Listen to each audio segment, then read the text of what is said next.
Welcome to Sister Wives, our recap of Season 9, Episode 13, The Tell-All Part 2. We broke it into two halves. We do that with the longer episodes because our it's patience. awful, and we can only torture ourselves so long. Yeah, I mean, unfortunately for us and possibly for you, we're moving into the catfish seasons. Oh. And they go on and on. And this episode with The Tell-All relied heavily on the discussion of the catfish.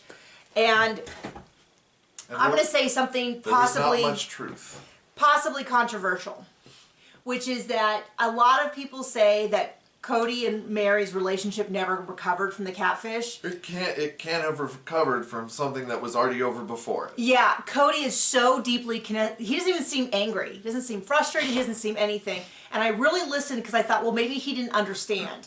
He seems to understand it just fine and just doesn't care. It's sort of like if their relationship was on a steady decline, only worse. The catfish situation was roughly here. Like, yeah, technically it does and get... here is basement wife. Yeah, I mean, technically it does continue to get worse afterwards, but it doesn't imply that it wasn't like this, where the relationship was stable, the catfishing situation happened, and then it went downhill. He's completely disconnected. He doesn't seem to care in the least bit. He doesn't seem to be bothered by it. I think the only thing that might bother him about it is that other people knew about it. Now that we have the context that he, in fact, had not been intimate with her for years, there are a few hints. Physically or emotionally. For years. I mean, he makes a couple comments about, like, there's some stuff that happened in our relationship which didn't help, and maybe I haven't been tending to it well enough. But it's clear that this guy is just, he's got too much going on, and Meri has slipped through the cracks, and... he is mostly frustrated that she didn't listen when he told her to, like, cut these people out of her life. But it doesn't sound like he's that invested in it, that he cares that much. Like, a lot of people are like, oh, his ego was damaged. He didn't need her money to move yet, so... He probably had an ego damage, but he just doesn't seem to care. This is a guy that if I went up to John and I said, hey, how do you feel about they're renaming some flowers? He'd be like... okay, like no investment, no emotional investment, no intellectual investment. If I said, hey, I'm thinking of switching from these kind of socks to these kind of socks, Kody. How dare you? John just would be like, okay, sure. But I mean, like that level of disconnection that Kody has, and I really listened because I thought, well, maybe he doesn't understand. And Tamron is who I apologize, I called her Tamara before. Tamron is like, do you understand that this was emotional infidelity? And he's like, I don't even really know what that means. I don't really care. I think as long as it looked okay for the TV show, he was like, whatever. I do think that he doesn't seem to be totally getting it. But they say, one of the things I didn't realize was the voicemails that everyone was like, oh, they didn't realize. They came out several days before this was filmed. Not after. Before. So... Kody had all the information, and I just don't think he really cared that much. Maybe he cared more when you know, people started saying stuff to him. But anyway, okay. So they talk. So the way the actual episode goes in, they don't start immediately with the catfishing because this is, of course, halfway through. We start off with Madison saying that Dad doesn't really go out with us anymore. He used to go out, and Cody's like, "Oh, I think it was the move to Nevada." I wonder what happened around that time also. They always blame the move to Nevada, but they never blame the fact that that is when he was able to cohabitate in a house with Robin full time. So you know what I think. And it was only like 3 months after he married, because he married Robin in the fall, and then the following January, Martin Luther King Day, is when they moved. So it was pretty fast. I think he was concerned about what he said his boys were concerned about in the COVID seasons. Oh, getting his pencil wet. Now, maybe it was a year. I'll have to go look at the timeline to see. Maybe it was longer than that, but I really don't think it was. I think it was very, very quickly.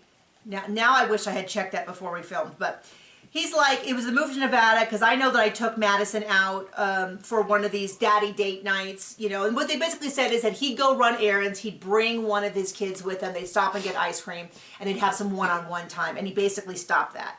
And Janelle, bless her heart, is like, well, I didn't notice, but of course Janelle has more boys, and everyone keeps saying he keeps relating to the boys, it's the girls. Well, Savannah was really young, so she probably didn't notice. And then Maddie was much older.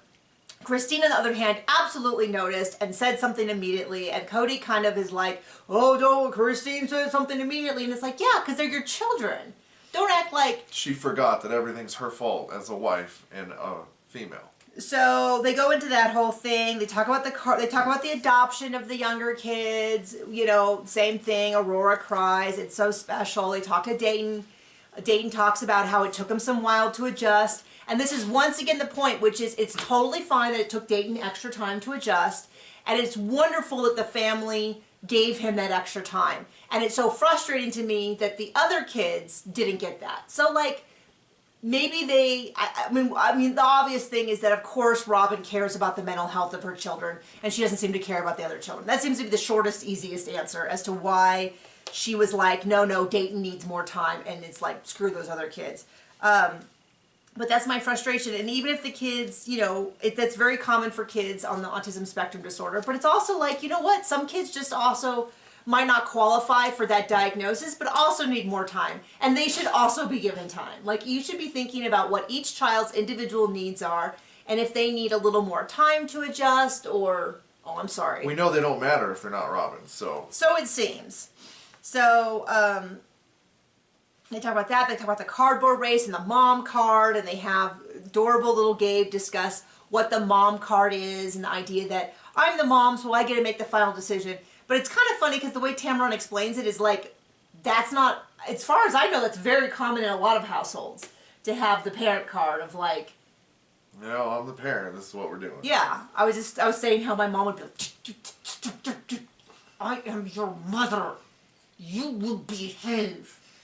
Gritty teeth, hissing voice, the back of the arm being trotted around Price Club. Back when it was Price Club, before it was Costco. Stuff like that. And then they ask little Savannah, what do you think's going to happen in 10 years? Or 5 years? 10 years? 5 years. And she thinks there's still going to be a family. She's like, we're going to have 10 kids in college, and I'm going to be this age, and Brianna's going to be this age, and we're all going to have... And I was like, oh... Nope. Oh, jeez, this is so sad. Then they have Meri and Janelle talking about their, like, kind of reconciliation, how they're going to work on that.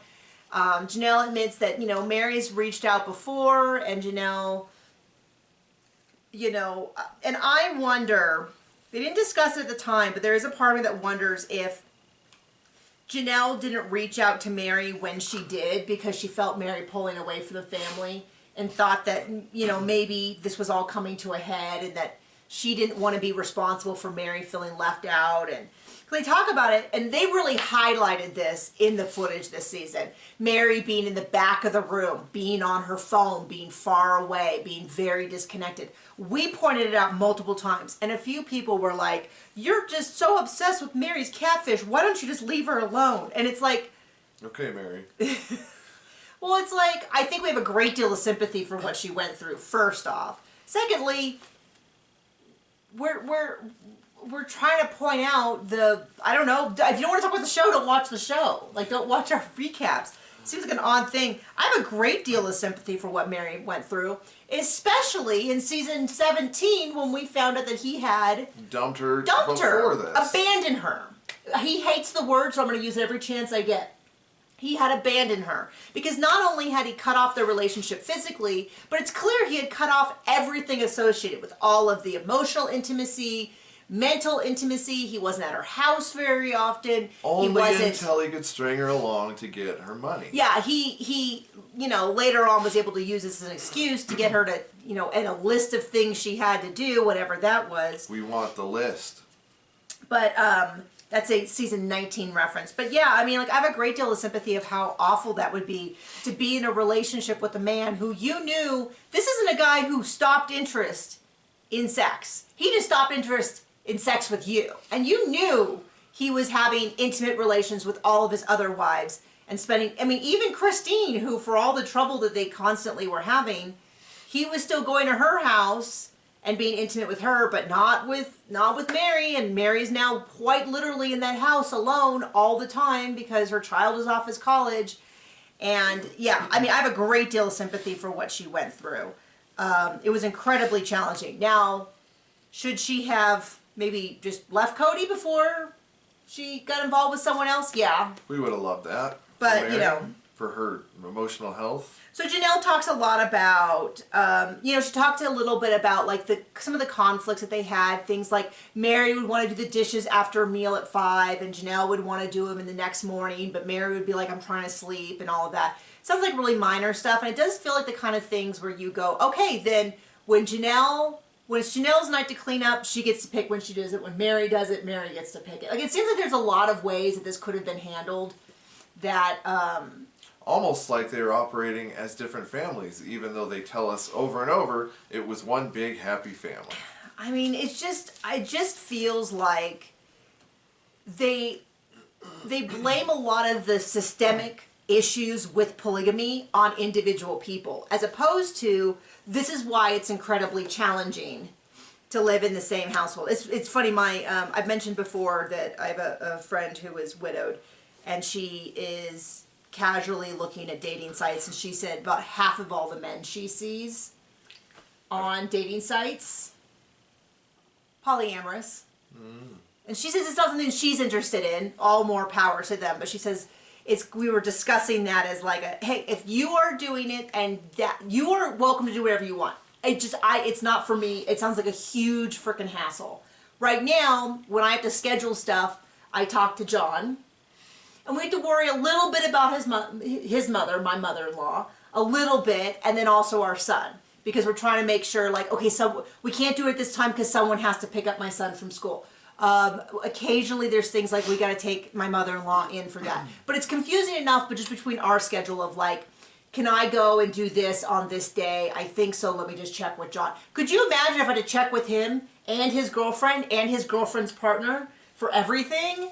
Like, confusing. If you're doing it and you've got like some crazy Google Calendar, it's just that's the end of my ability to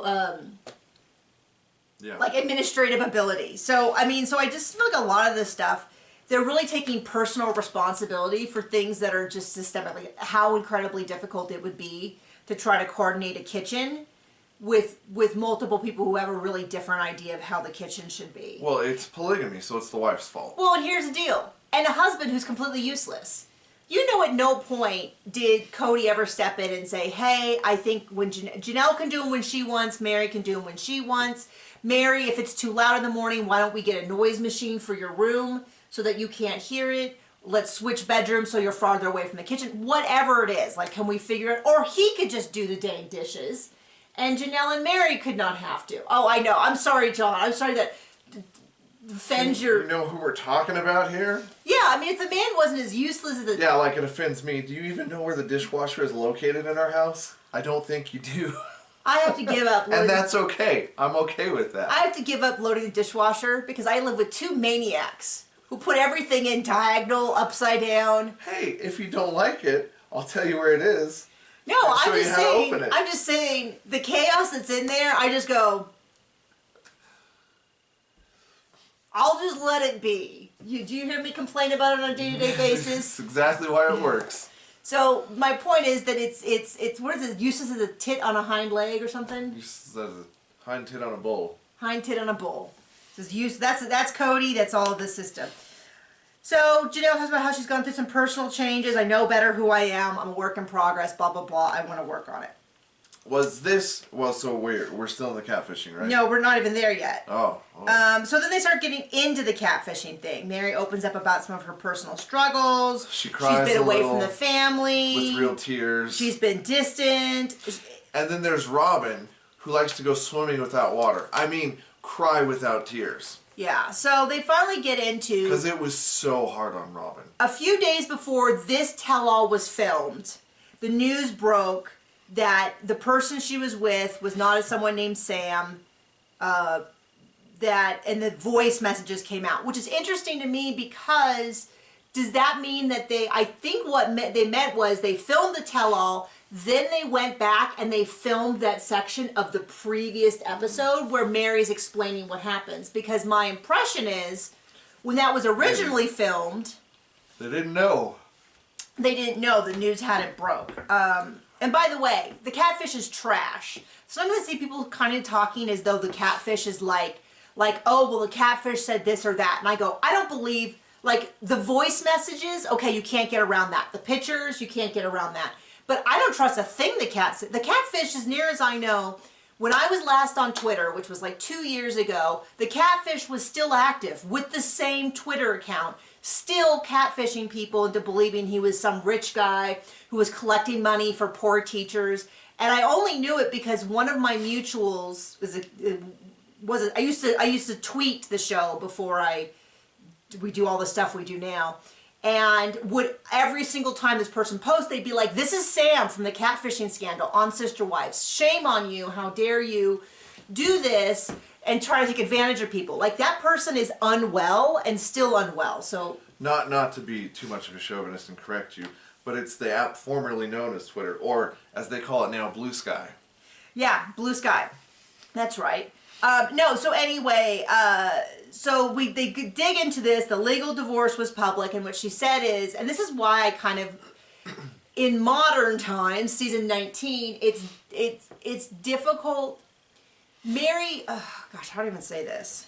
With words. She got so mad when people encouraged her to leave Kody. Now, I never said anything to Meri because I kind of figured, like, I'm already doing this. This is enough for me. I don't need to mingle on her social media. But she was talking about how when the news of the legal divorce was public, a lot of people assumed that she had left Kody. Now, and would have been better since he left her before then.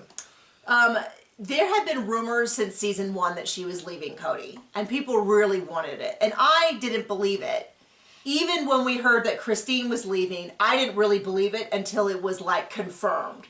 And it was so shocking because you don't understand how many times there were rumors that one of them had left. And it just didn't seem true. So apparently when the legal divorce became public, a lot of people were like, yay, good for you for leaving Kody. He's treated you awful, all that. And all these people came out of the woodworks. And one of the people happened to be this Sam person and was flattering to her and was, this and that. And emotionally manipulative. Yeah, she really does seem to go for that certain type. Yeah, I mean, yeah, it does sound, I mean, yeah, I don't know how to describe it. Like, the way she's described it is, so he has a friend who's an amazing hacker, who, as near as I can tell, they didn't say it explicitly, but the friend was actually the person catfishing her. And Jackie, I think was her name. And so Sam was saying that Jackie's this amazing hacker, and then Jackie would call her and be like, oh, you've made him really mad, you better apologize, you better do this. She is taking the point of view, which does make more sense to me, in regards to where she recently said, is she's taking sort of the point of view of she never actually loved Sam. But he was manipulating her into making these voice messages and sending these pictures because he was threatening to destroy her family. And so she's kind of taking this point of view of, like, and it does sound like it was an incredibly manipulative relationship of, like, so terribly not too unhealthy. Different from her and Kody. Yeah, I mean, a little bit, yeah. So she's like right from the beginning, she's like, I had love and affection for this person, but she wasn't saying she was in love with them. She's like, there's all these cracks in the story. There was all these hacker threats. I thought the house was bugged. He'd call and say, oh, are you in such and such store? I'm wondering if maybe she had her locations turned on. I don't really know. I really doubt that this person is some hacking genius. Just a hack. That the friend, who I believe was Jackie, who was actually the catfisher, was threatening to steal all her information off her phone, to destroy the family, to hurt the kids, stuff like that. Like, I don't know if there was physical threats, but there was a lot of that kind of stuff. And just kind of, I mean, it is really sad. This person's absolute trash. So Janelle's just saying how she was so distant, she'd always be in the back, and she'd disappear as soon as the events were done, which is what we saw on the show. And then Kody said he only really found out 3 weeks ago.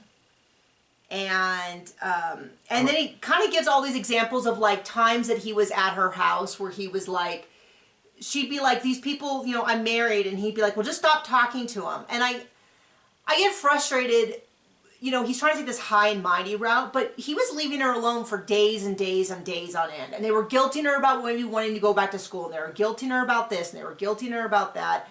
And she was all alone, and he sounds totally disconnected. And she finally had some friends, and they weren't great friends, but I feel like it's a very relatable situation to be lonely. She traded in Kody and Robin for Jackie and Jackie. Yeah, I mean, so, you know... So he's talking about, like, I just told her to get rid of him, and I thought it was, you know, he keeps referring to it as a flirt or a flirtation, and, you know, they're like, Tamron's like, well, you realize that this was, like, an emotional affair, and he's like, I don't even know what that means. You know, that's not really emotional infidelity. I'm just shocked with his brilliance. I know. And he doesn't seem that upset, and he's not a great actor. Like, sometimes people are like, oh, well, he was really upset he wasn't showing it. I'm like, this guy is not, he has got... Everything he says... He doesn't cry without tears. He just doesn't care. Well, he just doesn't seem to care at all. And, you know, we see him now in season 19. He doesn't have the intelligence to think, oh, maybe he should care about one of his wives who he said he loved and is telling us that he's still married to. Well, I think the most honest thing he ever said was when he asked Meri if she'd move into the barn-dominium he was going to build with all of the other stuff he doesn't want, more or less. That's exactly how he thinks of her. It's sort of this possession, sort of the possession that he has that he doesn't really care that much about as long as it's present. Now, I think when she started making more money, he was a little bit more like, well, let me get my share from that. But I just don't think that at this point he was very invested with her as a person at all. And it went from apathy to dislike over time. Not... I don't know. So he's like, well, I was talking to her. And that's when he starts saying things like, I know I was not taking care of my marriage. And I, you know, was waiting for her to suggest maybe counseling or to rekindle our relationship. And I was like, oh, real masculine energy there. He was waiting till she was making money and he wanted it. Is what he was waiting for.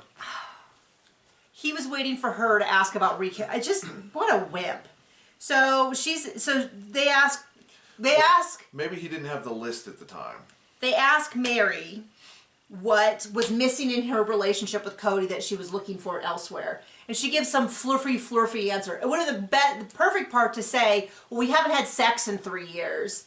And he's, you know, ever since my child moved out of the home. Missing the D and the emotional intimacy. Yeah. That's the answer we deserved. Yeah, and be like, ever since my child moved out, he's just not even present there. And, you know, at least before he was present to be around our child and to be a family, and then the child left and he just abandoned me. And that's the end of that. And she just said, you know, she just is like, they're like, well, did you ever meet the person? And this is where I go, do you not understand what a catfish is? Do you not understand what a not a man this person is? Yes, so she did. She went out to lunch with Jackie apparently several times. So she's like, I never met him. The photos were from an actor. And then, you know, Robin's like, I've been begging her for months to talk to me. Really just turned it on, turned it off. And you got the right amount of tears for that, too. Exactly. Dry eyes. Anyway, and so then they explained that she finally told the family that she was having an affair when they were visiting Hunter in Colorado. And she went and she talked to Robin and she explained what was actually happening. She was worried they were trying to harm the family. Cody's once again like it was just a flirt. It's not emotional infidelity. I don't even know what that means. And Tamron's like, this was an emotional affair. And he's like, I don't even know. Those words mean nothing to me. Until later on when he figures out he can use it as a weapon against her. Then he's all in. He just doesn't seem to care. Just go rewatch it. This is not a dude who's having... Like, right now, Kody in season 19 will be like, I love my family. Robin's amazing. Like, this is not a man with a poker face. This is a man who everything he is thinking and feeling comes directly out. And he just does not care. So then for the last part of it, they bring Solomon and Truly out to sort of lighten the mood. And they talk about how neat it's going to be for them later on when they're older to watch all the videos of their family falling apart. And I'm just like, oh... Some real salt in the wound, just really rub it in, and I'm like, oh. That aged like moldy cheese under the bed. She's like, you're going to have like 6, 7, 8 seasons of this show to show them. And I'm like, well, first of all, 19. And secondly, they're not going to ever want to watch it. Right. It's going to be awful. So anyway, so that is our recap of season 19, season 9, not 19, season 9. If you want to get this video 2 weeks early, you can join our Patreon at the $10 or $25 level. You can also get the watch with us, where we watch the episode and make sarcastic remarks all the way through. Many people told us they no longer watch the show without us because it's so much more fun to watch it with someone. And yeah, so thank you for joining us. Bye!